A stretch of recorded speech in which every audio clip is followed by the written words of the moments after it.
이 땅에는 수많은 교회들이 세워져 있습니다. 교회들이 참 많죠. 그래도 뭐 여기는 없어요. 당연히 우리 교회 하나밖에 없어. 독과점. 근데 조그만 도시로 나가면 저녁에 여기서는 별빛이 그렇게 휘황찬란하게 무수한 별빛을 볼 수 있지만 도심에서는 별빛은 볼 수 없는 대신에 십자가를 그렇게 많이 볼 수 있죠. 참 많은 십자가들이 눈에 보입니다. 그렇게 많은 십자가가 세워져 있음에도 불구하고 계속해서 교회는 더 생겨나고 있죠. 왜 이렇게 교회들이 생겨나고 있을까? 도대체 교회가 왜 생기고 교회의 존재 이유는 무엇일까? 여러분, 교회가 있는 이유가 무엇입니까? 교회를 세우는 이유가 무엇이며 지금도 교회를 개척해서 새롭게 시작하는 교회들이 있는데 왜 이렇게 교회들이 그렇게 계속해서 새로 생겨나고 있는 것일까요? 교회의 존재 이유는 예수님께서 이 땅에 안 계시기 때문에 예수님이 하셔야 하는 일을 교회가 대신해서 감당해야 하기 때문에 교회가 세워지는 겁니다. 예수님께서 행하실 일들, 예수님께서 하셨던 사역들이 계속해서 지금도 이어져 가야 하기 때문에 교회를 세우고 교회를 통해서 그 사역을 감당하게 하시는 거예요. 그렇기 때문에 교회가 추구해야 할 방향은요, 사명이에요. 사명. 주님께서 하시던 그 사역 그리고 사명, 그것이 바로 교회가 감당해야 할 사역인 것이죠. 그래서 교회를 가리켜 말할 때 이렇게 말하는 겁니다. 사명 공동체다. 사명 공동체다. 사명, 함께 부여받은 사명을 함께 짊어지고 가는 공동체라는 의미죠. 교회와 사명은 뗄래야 뗄 수 없는 관계를 가지고 있습니다. 사명이 없는 교회는 없어요. 존재할 수가 없기 때문이죠. 그렇다면 교회에 우리가 익히 잘 아는 사명 5가지가 있죠. 교회의 5대 사명이라고도 하는 5가지. 뭐죠? 첫 번째, 예배. 하나님께 영광 올려드리기 위해서. 인간의 가장 제일 되는 목적이 무엇입니까? 하나님을 영화롭게 하는 것이잖아요. 그 예배예요, 예배. 첫 번째, 큰 사명이라고 말할 수 있습니다. 그리고 두 번째 사명은 무엇일까요? 두 번째는 전도라고 말할 수 있어요. 전도가 그 다음 사명입니다. 복음은 계속해서 전해져야 해요. 예수님께서 이 땅에 오셨을 때 그리고 공생의 사역을 처음 하실 때 외쳤던 말씀이 어떤 말씀입니까? 하나님의 나라가 가까이 왔으니 회개하고 복음을 믿으라. 복음을 믿으라는 이 전도의 사역을 시작하십니다. 그리고 예수님 통해서 많은 사람들이 구원함을 얻게 되죠. 교회 공동체는 그래서 영혼 구원이라는 가치를 가지고 움직여야 합니다. 하나님께 예배하고 뿐만 아니라 이 땅 가운데 죽어가는 영혼들에게 예수 그리스도의 복음을 전하여서 그들에게 새 생명을 전하는 것. 이게 교회의 너무나도 중요한 사명이에요. 그리고 세 번째, 양육입니다. 양육은 작게는 교회 공동체 안에서 온전한 신앙생활을 하기 위해서 훈련받는 거죠. 그리고 좀 더 멀리 보고 길게 봐서는 다음 세대를 위해서, 그리고 우리 자녀들의 그 자녀들, 자자손손 우리의 신앙을 전승하고 계승해주기 위해서 양육을 하는 거죠. 멀리 보나 가까이 보나 중요한 것은 우리가 양육하지 않으면 그리스도인으로 자랄 수 없다는 거예요. 여러분, 전도를 통해서 복음을 받아들임으로 그리스도인으로 거듭남, 그러니까 태어날 수는 있어요. 그런데 교회가 양육하지 않으면 거기서 멈추면 그냥 그 상태 그대로인 거예요. 어린 아기와 같은 상태인 거죠. 그래서 양육이 필요합니다. 그리고 양육에는 반드시 훈련이 따르게 되어 있는 것이고요. 그래서 그리스도인이라는 정체성을 갖고 살아가게 하는 것. 여러분, 단순히 내가 예수 믿고 구원받는 것과 그리스도인이라는 정체성을 가지고 살아가는 건 너무나도 다른 차이가 있는 거예요. 여러분 가운데 이런 그리스도인이라는 자각이 있습니까? 나는 그리스도인이다. 뭐 TV 프로그램도 그런 프로그램 있잖아요. 나 가수, 나는 가수다. 뭐 그래가지고 한참 유행했잖아요. 나는 그리스도인이라는 정체성을 가지고 살아가기 위해서 우리가 양육되어져야 하는 것이죠. 그리고 네 번째는 믿음의 공동체 안에는 각 남녀노소 빈부귀천을 따지지 않고 다양한 사람들이 모입니다.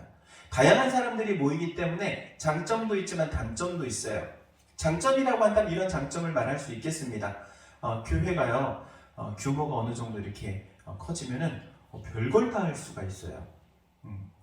제가 전에 사역했던 교회에서도 아울리치라는 프로그램을 해요. 여름이 되면은 이 여름 8월 15일이 항상 그 날이에요. 그래서 8월 15일이 쉬는 날이기 때문에 그날과 앞 혹은 뒤 날을 이렇게 해가지고 이틀 정도를 다른 지역을 가서 섬겨요. 섬기는데 분야가 되게 많아요.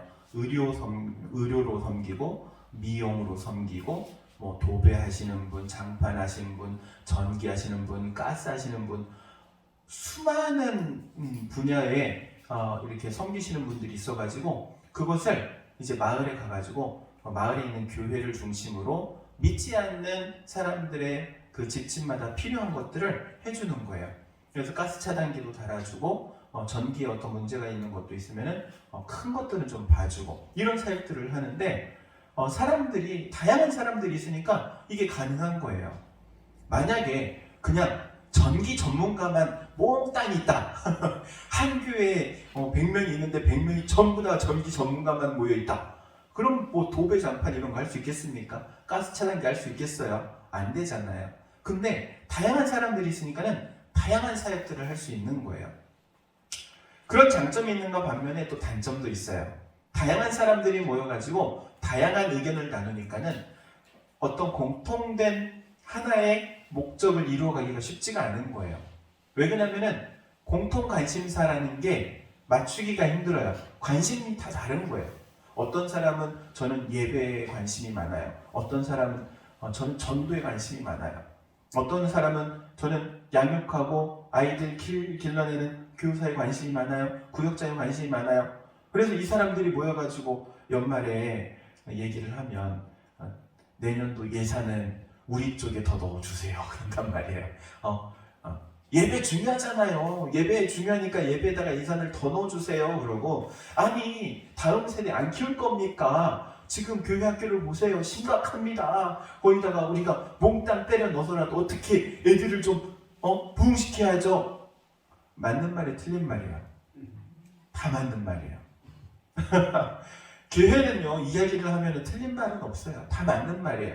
그게 의견 조정이 안 되고 의견 조율이 안 되면은 교회가 심각한 문제가 발생하기도 해요. 이렇게 나눠져 가지고 서로 비방하고 헐뜯고 싸우게 돼요. 각양각색의 사람들이 모였기 때문에 일어나는 사건이기도 해요. 그게 바로 장점이며 동시에 단점으로 있는 거죠. 그래서 그것을 아우르기 위해서 무엇이 필요하냐면 교제가 필요한 거예요. 영적인 교제. 그리스도인의 교제는 세상 사람들의 교제와는 좀 다르죠. 세상 사람들은요 먹고 마시는 걸로 교제를 해요. 부어라 마셔라 그러면서 위하여 그러면 우리랑 좀 비슷하긴 한데 그 위하여가 우리랑 좀 다른 위하여죠. 그러면서 그들은 그렇게 교제를 합니다. 그런데 우리는 그렇지 않아요. 우리는 우리의 삶을 나누고 우리의 말씀을 나누고 은혜를 나누고 하나님께서 우리에게 역사하신 그 역사하심을 나누면서 영적인 교제를 하는 거예요.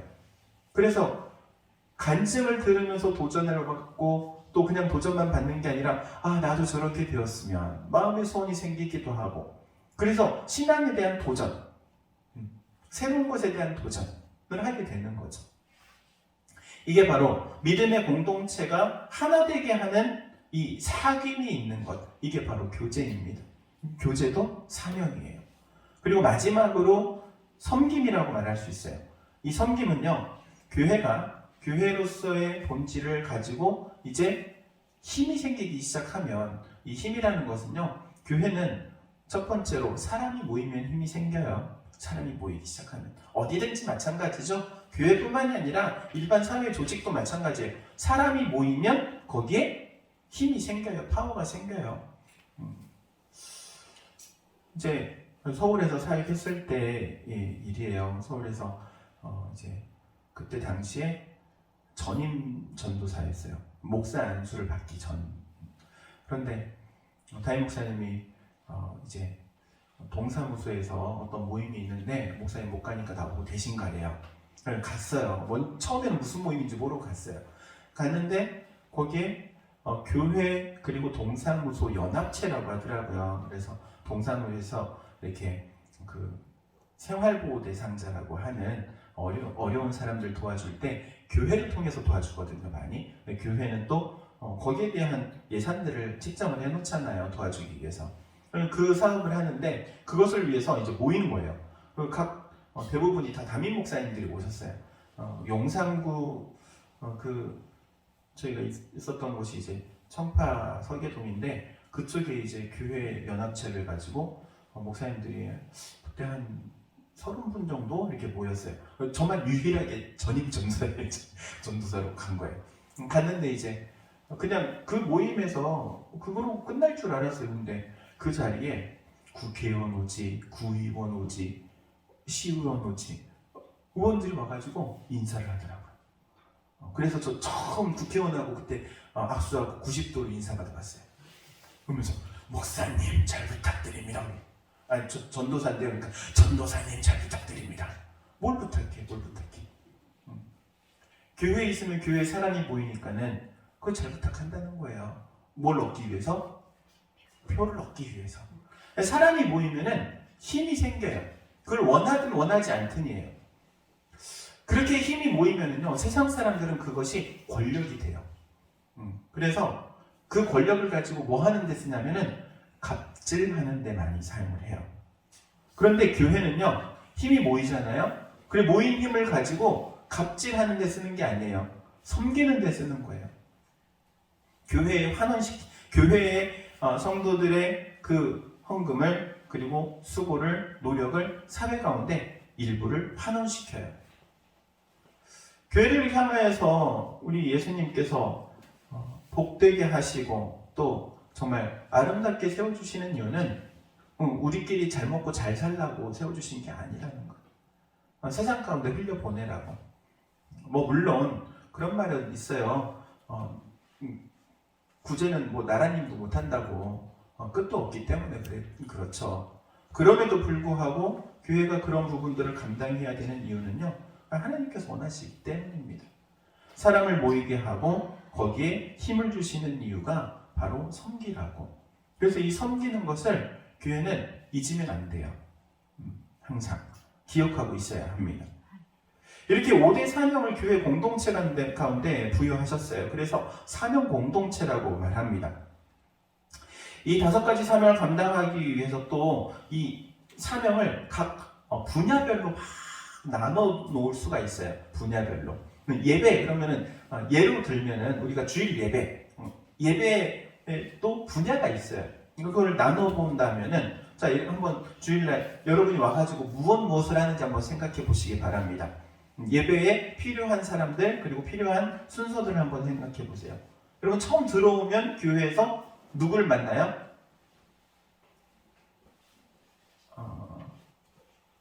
네, 누군가를 만날 거예요.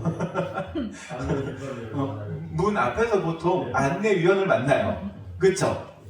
예배 안에는 지금 어떤 사람이 필요한 거예요? 안내위원이 필요한 거예요. 안내위원은 물론 우리 교회는 가족 같은 교회이기 때문에 특별히 막 안내 여기 앉으세요 저기 앉으세요 안내할 건 없어요. 근데 주보 한 장 나눠주고 인사하고 그렇게 이제 섬기는 거예요. 자 그러면 자리에 앉았어요. 자리에 앉아서 잠깐 기도하고 조금 있으면 예배를 시작하기 앞서 우리 찬양팀이 찬양을 하잖아요. 그럼 찬양에 따라서 함께 찬양을 하는 거예요. 자 보시기 바랍니다. 벌써 예배라는 사명 가운데에서도 예배 안내자가 있었고요. 찬양팀이 있었고요. 뭐 나중에 하면 헌금위원도 있을 테고 그리고 기도 인도자도 있을 테고 설교하는 목사도 있어요. 각 분야별로 이렇게 조금 나눠보면은요 2가지로 나누어서 볼 수 있어요. 크게 2가지로. 어떻게 크게 두 가지로 나눠볼 수 있냐면은 첫 번째는요, 반드시 목회자가 해야 하는 분야. 반드시 목회자가 해야 되는 분야. 뭐가 있습니까? 예배 순서 가운데 이건 목사님이 하셔야지. 뭐가 있어요? 설교. 그렇죠. 왜냐하면 설교를 위해서 훈련을 받았기 때문에 그래요. 목회자들은 그것을 위해서 신학교에서 훈련을 받았기 때문에. 물론 평신도는 설교를 못하느냐? 할 수는 있어요. 그런데 검증이 필요하죠. 검증되지 않은 설교는 위험할 수 있기 때문에 그렇습니다. 그리고 또 한 가지 더 있어요. 목사님만 하는 거. 축도. 그래요. 축도. 축도는요, 목사님만 해요. 그리고 우리가 아직 제가 와서 성례전은 하지 않았지만은 성찬 그리고 세례 이것 또한 목사님만 할 수 있어요. 그리고 그 외의 것들은 보면은 평신도들이 할 수 있어요. 예배위원, 헌금위원, 찬양팀, 예배를 위해서 기도 인도 이거 다 평신도들이 할 수 있어요. 그쵸? 그러면은 이것을 예배를 드릴 때에도 그래서 분야별로 나누고 그리고 분야별로 서로 함께 짐을 나눠지는 거예요.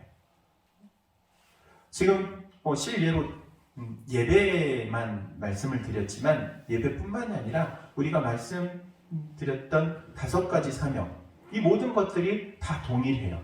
목사님만 할 수 있는 게 있고 평신도들도 할 수 있는 게 있고 목사님은 물론 목사님만 할 수 있는 것도 할 수 있지만 평신도들이 할 수 있는 것도 할 수 있어요. 다 할 수 있어요. 그런데 목사님만 할 수 있는 거를 하는 게 바람직한 이유는 그럴 때에 평신도들이 교회의 일꾼으로 세워지기 때문에 그렇습니다. 그리고 또한 이 모든 일들 물론 제가 안내위원도 할 수 있고 저희 사모가 헌금위원 해가지고 제가 가지고 갈 수도 있고 다 할 수 있어요. 다 할 수 있지. 다 할 수 있지만 하지 않는 거는 그걸 혼자 다 하면은 저도 무리가 되기 때문에 그래요. 혼자 다 독식하면 안 돼. 아무리 좋은 게 있으면은 혼자 먹으면 안 돼. 나눠 먹어야지. 예배라는 하나님께 영광 올려드리는 하나님께서 기뻐하시는 곳인데 그걸 함께 나눠줘야죠. 뿐만 아니라 모든 사명도 마찬가지입니다. 함께 나눠질 때 비로소 교회는 건강해지는 거예요.